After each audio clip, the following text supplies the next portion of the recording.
Estamos de volta com a nossa convidada de hoje, a contadora de histórias, Aline Cantia. Aline, você criou o Grupo Abre Palavra em 2011, um instituto voltado, inclusive, para a preparação de contadores de histórias, sejam professores, sejam pessoas comuns que querem contar para os seus filhos. Mas antes, o que antecede é o seu encontro com Chicó do Céu. Como que é a história dessa parceria, que eu tenho a impressão que vai desembocar lá no Instituto Abre Palavra? Exatamente. Já tem 12 anos que a gente está junto. O Chicó, nosso encontro foi de maneira muito inusitada, porque ele era meu aluno. Quando eu dava aula na UNA, eu sempre tive essa questão de entender a sala de aula mesmo como uma troca de saberes, onde cada um ali sabia alguma coisa que eu não sabia e que o outro não sabia, então por isso eu tive uma proximidade muito grande com os alunos. Isso foi uma experiência incrível, assim, nesses anos que eu fiquei. Eu era bem jovem, então foi... E o Chicó era músico, né? É músico ainda. E aí eu lembro que no primeiro dia de aula ele já estava tocando, eu fiquei reparando aquele menino, começamos a conversar nos intervalos e eu fui percebendo como que ele gostava de conhecer as histórias dos artistas. Ele conta que o pai dele colocava um vinil e ali eles ficavam à tarde, tinha churrasco na casa, eles ficavam tomando café e o pai ficava contando sobre a história daqueles artistas. E ele achava isso incrível. E a gente foi conversando sobre isso, foi vendo como que o nosso interesse em conhecer as histórias, não conhecer só a literatura, mas conhecer um pouco mais além disso. E aí eu coordenava nessa época o projeto Rondon, que é um projeto a nível nacional, e aí a gente foi para uma cidade no Mato Grosso, chamava Corizal. E ali eu escrevi uma letra de uma música, o Chicó musicou, virou o hit da cidade, todo mundo cantava nas rádios, e a gente voltou e começou a aproximar um pouco mais, até que a gente fez uma outra viagem para o norte, para o Pará, e aí as pessoas voltaram e a gente resolveu não voltar. Nós resolvemos fazer uma viagem de 3 meses, viajando pelo sertão, ouvindo as histórias na fonte mesmo. E tentando entender o que era isso, né? Vamos entender como é que a gente pode juntar, como é que o cantador popular, como é que as pessoas fazem isso. E aí a gente foi escolhendo alguns artistas que a gente gostava, e a primeira cidade que a gente foi a cidade do João do Vale, Pedreiras. E aí chegou mais um músico de Belo Horizonte para encontrar com a gente, o Theo Nicásio, e nós resolvemos trocar durante 3 meses hospedagem e alimentação por apresentações artísticas, por oficinas. Mas o Instituto, que foi 2011, daí vocês criaram? Isso, aí por causa dessa vivência nossa, né, a gente foi seguindo e a gente falou, vamos agora profissionalizar um pouco desse trabalho que a gente tem feito.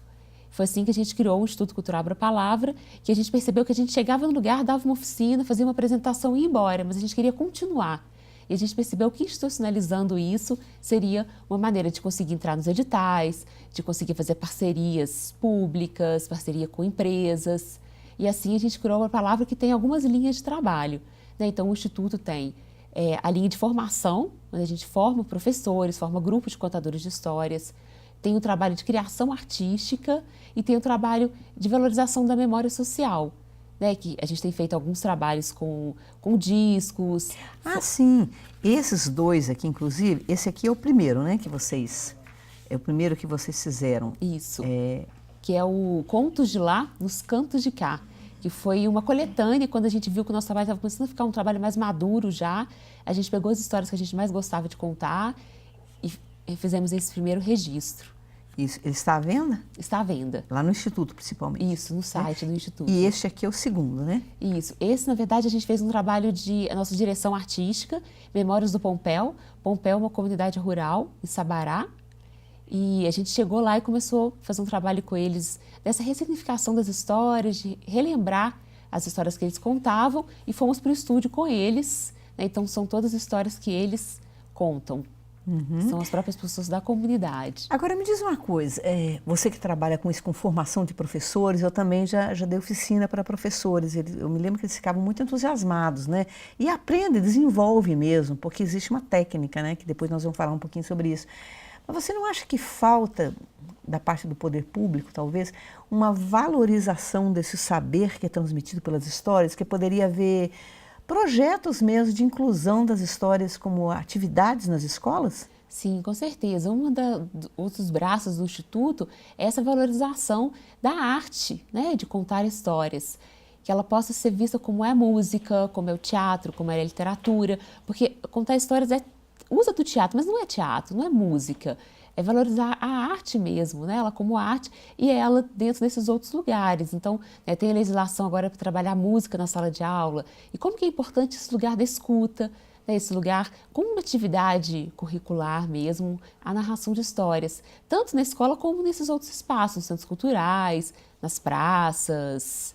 Acho que em diversos espaços tem uma pessoa querendo ouvir história, poderia ter alguém que pudesse contar. Agora, por que não existe essa valorização? Na verdade, está ligada a um desvalor de outras coisas, não é?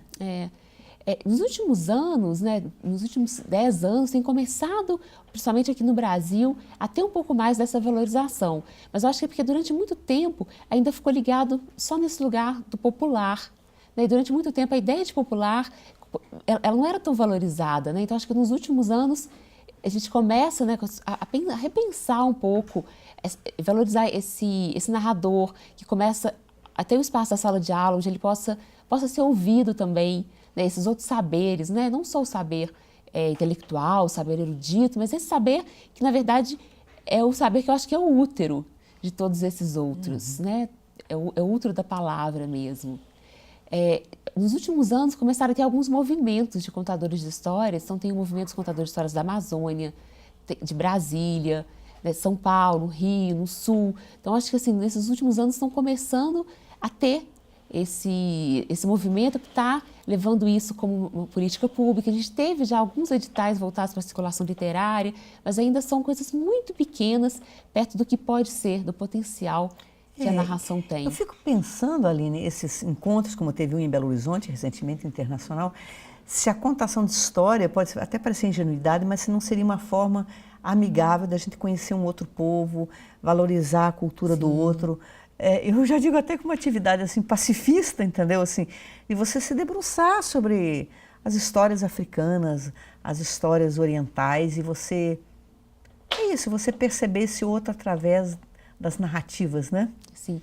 A Gislaine Matos, né, que é uma referência de narração de histórias aqui. Sim, claro, nossa professora, né? Sim, e ela na Candeia, né, nessa mostra que a gente fez recentemente, ela participou de uma mesa e ela disse, assim, eu arriscaria dizer que a narração de história, que o narrador de história é a profissão mais importante nos dias de hoje. Justamente por isso, porque eu acho que cada vez mais a gente urge da escuta. Né? A gente urge de perceber isso que você falou, né? De conhecer a história do outro, de se identificar, para aí depois a gente trabalhar a diversidade. Nossa, eu acho que os contadores de histórias poderiam assim, ser nomeados diplomatas, entendeu? Assim, para levar a cultura de um povo para o outro, para você ter uma intersecção, né?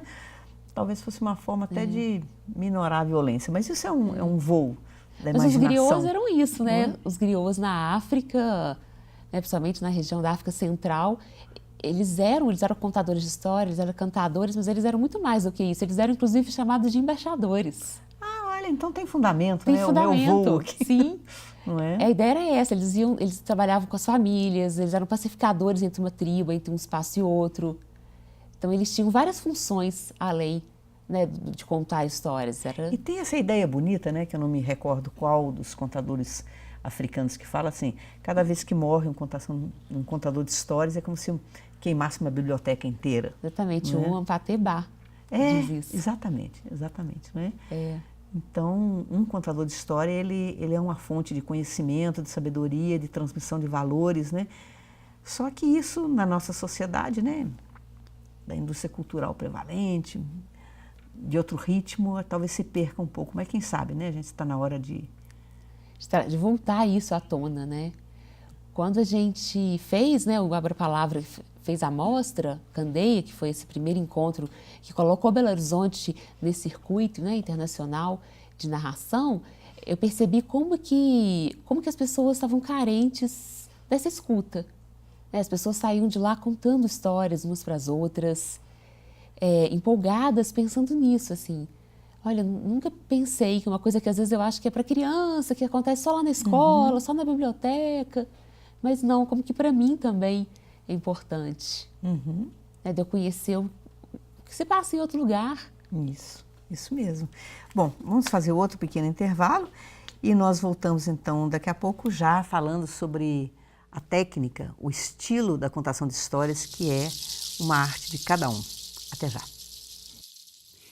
uma vez uma senhora gorda, bonachona e de muito boa prosa.